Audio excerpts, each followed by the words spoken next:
Hello and welcome to Confessions of a Single Parent, hosted by myself, Naveen Kutri, founder of Playdate, the UK's first dating app for single parents. On this podcast series, we'll be speaking to other single parents to share their experiences about being a single parent, dating as a single parent, and all the joys and struggles that come with being a single parent. On today's episode, we are joined by Carmen Romero, who is the founder, a startup founder in the space of impact investing. She is a single mom. Welcome, Carmen, to Confessions of a Single Parent. Thank you, Naveen. It's a pleasure having you, and thank you for doing this. I know you are a very busy businesswoman, working mom. Before we go into the questions about dating and how it is being a single parent, could you just talk us through your setup as a single parent, how you became a single parent, and just talk us through a timeline of your situation? Yes, of course. Thank you for having me. No problem. So I'm originally from Switzerland, and so I met my ex-partner in April 2017.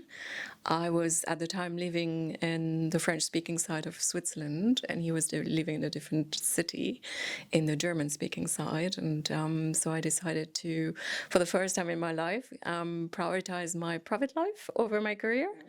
And so I decided to move cities. I took a silly job. I mean, a silly job. I shouldn't say that because there's no silly job. I took a sort of a less job that I was used to, just to be in the same city. So you weren't too heartbroken to leave. I was in a bit because it was a lovely place I was living in. So it was a little bit of anxiety to suddenly, not follow the rational I had followed all my life. Followed your heart. Followed my heart for the first time. And so I established myself in a new city. Obviously, I spoke the language, so it was easy. It was still in Switzerland, so it was okay. And we started living together. And in February of the following year, I sort of became aware that I was very tired all the time and wasn't sure what was going on with me. So I thought, okay, premenopausal. I was in my early 40s, so went to the doctor, and she took all the tests under the sun, and she couldn't find out, what was wrong with me. So you weren't planning this? No, not at all. We were talking about it, but I mean, in your early 40s, what are the chances of you getting pregnant naturally? Hello, 2%. Enter Carmen. Enter Carmen. So I went to the doctor and she took this last test and she didn't tell me what it was. And she said, "You're pregnant." And I said, "How did that happen?" And she said to me, "You should know." You should know how that happened. I said, "No, I know how it happens. I just don't know, why it happened to me." So yeah, I became pregnant in my early 40s. That's fantastic. And I took it as a gift because life is full of surprises, twists and turns. Was motherhood ever something you wanted? How did you feel about motherhood? Frankly, no. I mean, I tried in my late 20s, because everybody else around me was having babies, but it wasn't really something that I was so aligned with. So I thought of, I just put it behind me and never thought about it again. So it was really a surprise. And I took it as a miracle of life, really, and a gift. And I decided to be happy every day about it. How did your partner take it? Not well. Okay.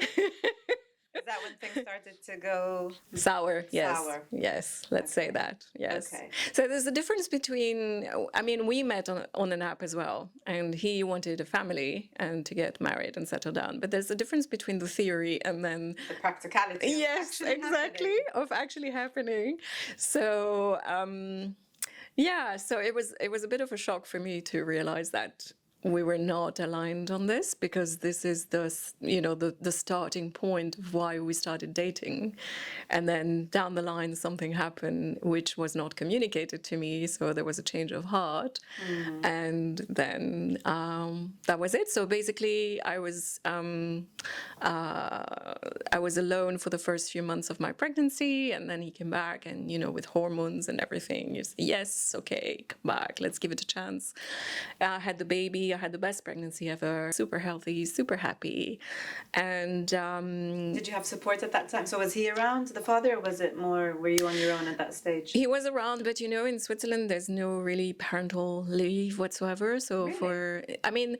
No, really not. They give you, if your employer is nice, they probably give like a day or half a day to the father, and that's it. That's really low. I know. It's just because women are supposed to stay home with the kids and the men are supposed to bring the bacon home, basically. That sounds like the Middle East, where I'm from. That's not very European. No, but I mean, Switzerland is not a very friendly country for women in general. So it's just the system, the way it is, basically. So it's very patriarchy driven. But anyway, so he was around, yeah. But I mean, really, I think, this is probably the only thing in life where you don't need a license, and you should. Because you have no clue what you're doing at the beginning. So no one can prepare you for that. No, honestly, like, okay, let's try trial and error. Yeah, let's try to do our best, and maybe it will work. Maybe we'll learn something. So yeah, in the beginning it was a bit tough. I was 5 months on maternity leave. So it was very odd for me as a career woman to find myself at home with a baby. And it's very isolating, I must say. So, suddenly you're nowhere, no business lunches, no meetings, no phone calls. You're just there with a baby, and that's pretty much it. And the conversation is none. I had the same exact experience. And after maternity leave, I was hired by a multi-family office to start an impact investing and venture philanthropy arm from scratch, which I did. I was really, really happy to get out of the house and actually really do something again. And then... How did you manage childcare for your son? So I found a very nice, what is it called, childcare home in the middle of the city where we were living. Yeah, it was a nursery. It's not the same as here in this country. So childminder, maybe? Yeah. Like a childminder? They have like a group of children. Yeah, it was really small. And then everybody works. So you just drop them between, I mean, the hours are between 8 and 6. So you just drop them there. So it worked. Yeah, it really worked. And they were so nice. They also feed the children. They go around with them. They go to the park. So it was really lovely. It was really a good experience. And how long did you do that for then? So he was there for the first year of his life, and then something happened and the multi-family office just ended operations. And a month after that, I was hired by a London-based company. Under the assumption that I would be relocating to London at one point or another, and COVID started, which was really interesting. So lockdown in Switzerland was very, very forceful. So similar to the UK, a little bit more than the UK. So it was very, very harsh, and it was new. Nobody knew really, basically, what was going to happen. So that was the beginning of another adventure, working from home. So much fun. At least you didn't have to homeschool, Carmen. No, that's true. That's true. That's true. Silver linings. Absolutely. Okay, and then when did you move to the UK? So I moved over here in November 2020, in between two lockdowns. So I just had time to settle, and then the UK went into lockdown. And I was with my then 2-year-old son, and with my my dog, my 12-year-old dog.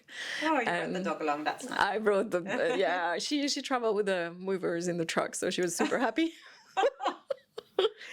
Right. And how has been? So we're just going to go straight into dating stories now, because you have sent us something that really made me chuckle. Because I have an example of a very similar experience, but I'll tell you about that later. Okay. But can you tell us some funny stories around dating that you've experienced as a single mum or before being a single mum? Yeah, I went on a date and I fell asleep. And the guy for the second one, which I really didn't get. So my question is, did you fall asleep because you were tired of sleepless nights because of your son, or because he was just boring? No, I was really tired. I Oh my God. As in head falling on the table, tired? As in head reclining backwards lightly, ladylike, closing my eyes. While he was really talking. He must have really liked the sound of his own voice, because he asked for a second one, so I really didn't get it. He asked for a second date? He asked for a second date. Okay, now that was odd, yeah. He's a keeper. Did he know you were asleep? Yes. I don't know, I didn't ask him. I didn't mention anything. So you dozed off and then woke up again. This is brilliant. No, you're kidding. No, I'm not. It was really funny. I was really embarrassed, but I didn't mention anything. I just kept going. If he's hearing, you're in trouble. Oh my God. can't say it. That's hilarious. Did you take him along to any dates, or did he? God, no. But yeah, all the time. I mean, when is a day I don't have biscuit or jam or stickers on me or a dinosaur in my bag? I mean, I found dinosaurs in the fridge as well. So, I mean, it's just like. How did you find people that you go on dates with take you being a single mom? Oh my God.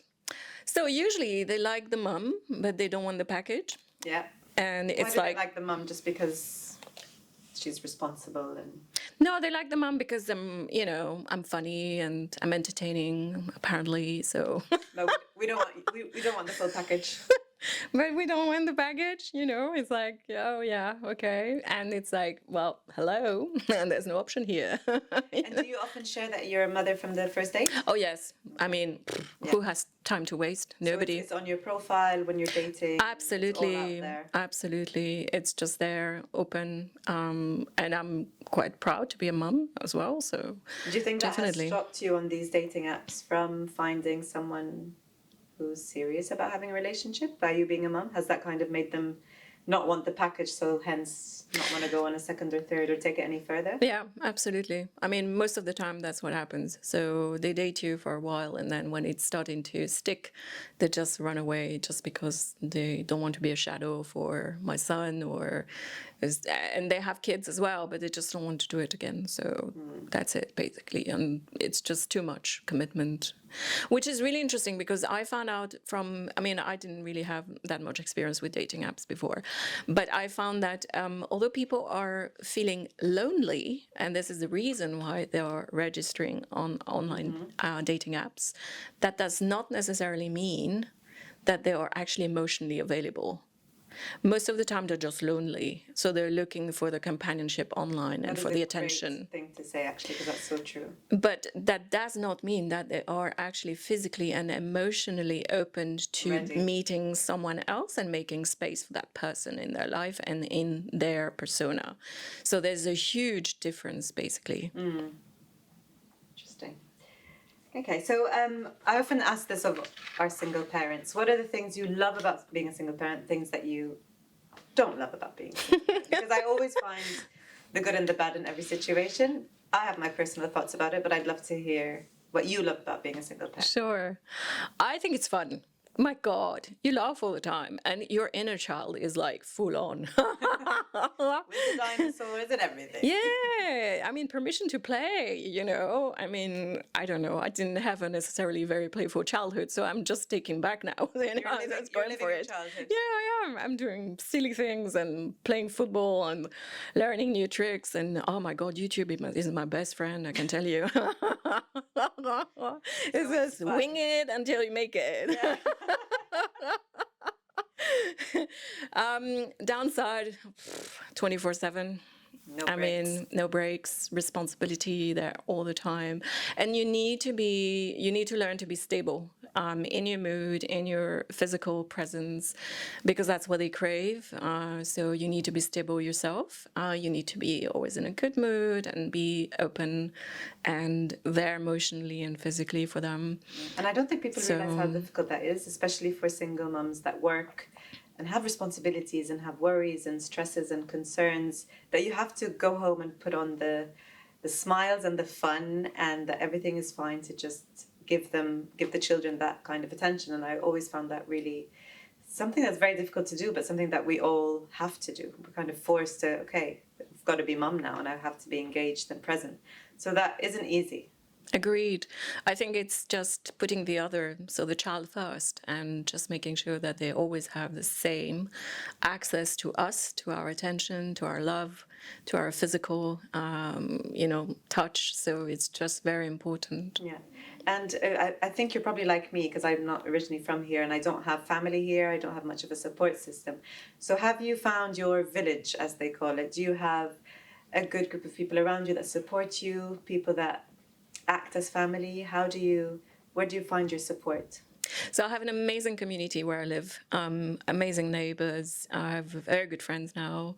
So yes, we do have an amazing support system. I was astonished because during lockdown when we arrived, some of my neighbors just showed up at my door and brought toys that their children were not playing with anymore. I got a bike for free. I got a restaurant voucher so that I don't have to cook as well. So it's just the support has been extraordinary. I'm very lucky to be surrounded by such incredible people who really are there and they understand how difficult it is. We should all go move where you live. Oh yeah, I'm not giving you my address. So with dating apps, so how do you date now? Are you using dating apps? Not really. I've only used two. Playdate is one of them. Thank you for creating it. You're welcome. You and I, Carmen. Just for you and I. But yeah, there's only another one I use. But no. I mean, first of all, I think, as I said before, most of the people who create profiles are creating profiles because they feel lonely, but that does not necessarily mean that they're actually open to meeting somebody. So I probably have better chances of bumping into a super cute guy at Waitrose and starting a conversation around the carrot section. So why not, you know? So, great choice of vegetable there. yeah, well, I didn't want to use the other one, which is quite obvious, so... I'm telling you, this podcast is turning into something else entirely. Gosh. Anyway, so yeah, I think it's really tough to use online dating apps, or maybe it's just me. I'm just don't have enough time or investment into it. I don't know. Yeah. I mean, around the emotionally ready bit, and I found, because obviously I founded Playdate. We get a lot of users, and I think that's probably users acknowledging the fact that they're not ready. We'd have a lot of users download the app on like a Friday night or a Saturday night really late, and then the next morning we get an email saying, oh, I don't think I'm ready, please can you cancel my account. How interesting. And I think what happens is they get this bout of like, okay, I've got the confidence, they've probably had a few drinks, they're feeling okay, I'm ready to put myself out there, but it's still either they're not their previous relationship, it's still very raw, the breakup, or they're just not ready. But I think single parents are a lot more sensitive to that because they've been through something themselves, and they acknowledge and understand what being emotionally ready means. So I think there's an added sensitivity around. True. We also have less time to play with, so True. We don't want to waste our time. Let's get to the point. Yeah, let's not waste our time or money. In or out? Yeah. You choose. Right. Moving on. I'll just say with you guys specifically, actually, because you're, very successful career as well. You both got great careers. Not every single parent or single mum has that. So you've got the added, burden of you've got work. You've actually got a job. Yeah. Like a lot of people. Yeah. Will have will just have a part-time job, whereas you guys don't. You actually have, proper jobs. I don't mean that disrespectfully, but it must be tough doing all that and then doing that. And I think that's why time is so precious. So we don't want to waste our time. So if we go on a date, I want that to be worthwhile. At least I know that this person has, I've ticked off a few boxes at least before I go out on a date. So yes, single parent. Yes, wants more children. I would want more children. And then even if we don't get romantically involved, at least we can talk about the kids and have a laugh and a nice drink and move on. So I think time becomes a lot more precious. Time is precious for single parents, but especially working single mums or single dads, time is even more precious. I agree. Because also you guys are, at work, you'll have, you have that adulting, you'll have those conversations, you'll have some interaction with people where a lot of single parents don't have that. There will be, like you were saying, when you're at home in the first few months, you're just doing baby talk, aren't you? You feel very isolated, but actually, because you are out working, you are getting a bit of what you're wanting from dating, I'm guessing. You're getting that interaction with humans, with adults, maybe men, maybe women. You're still getting a bit of that. So actually, you're probably a little bit pickier, maybe? A lot more picky. Definitely. I think also, I think you know exactly what you want and what you don't want, and there's so many deal breakers for me now. Whereas before I would be a lot more flexible with, someone could be a complete disaster, but I'd be like, oh, but he's kind, but he's horrible in all so many ways. I think now I'm just like, deal breakers for me. I wouldn't even waste my time or give people a chance, which sounds really mean, but it's just like I've been through so much that I know 100% what it is I don't want and what it is that I absolutely do want in a partner. I agree with you. And there's also the fact that we are not just talking about ourselves. We're talking about bringing in a person who might become a father figure to our little ones. And that is something that we must be very cautious about. I mean, that is my opinion in any case. So who am I bringing in my safe space to be part of this? Absolutely. And why is he okay to enter this safe space? And is he okay to enter this safe space? And is he going to stick around?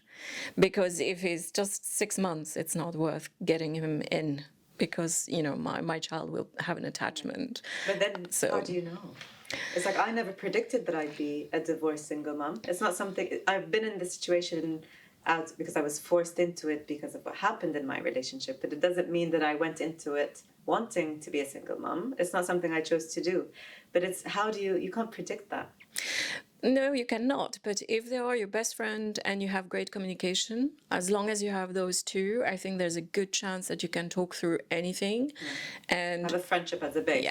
Yeah. And really work out any issues between the two. It's when communication is broken that it really is a problem, or when someone is an introvert, or when they have a different agenda. But if two people come together just because they want to be with each other in each other's presence, because they have such a good time, they are good friends, and they communicate well, I think there's a good chance that they will be sticking around one way or the other. So Carmen, if I asked you what you look for in a partner, what are the kind of top 3 things that you would be looking for in your next life partner? So one, kindness, funnily enough, that you mentioned it. So kindness is really important to me. I think it's extremely underrated and considered as a weakness, in my opinion. Being kind is showing vulnerability as well, which is an extraordinary skill.